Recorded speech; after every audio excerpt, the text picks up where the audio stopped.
Often in the Black community, therapy is seen as a stigma. A stigma that's impacting many men and women on many different levels.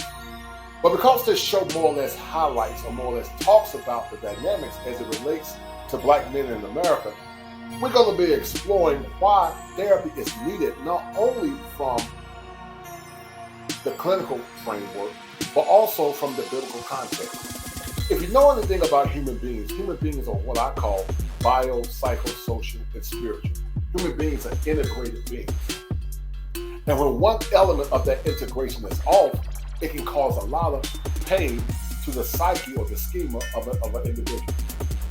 As a clinical therapist, we're going to be exploring all the different talking points as it relates to therapy and why therapy is beneficial and really needed to help Black men and Black women in any ethnicity move forward. Dr. Thunders will be coming from a biblical framework, and he also will be coming from an academic framework. And we're going to look at all the nuances as a clinical therapist out of Tar Heel State, will more or less be determining what needs to be addressed and why men such as Kevin Samuels has actually talked about the importance of therapy in the Black community. And from the show, I want you to ask yourself the question: is therapy a needed commodity, or is therapy something that most should stay away from because it doesn't benefit them?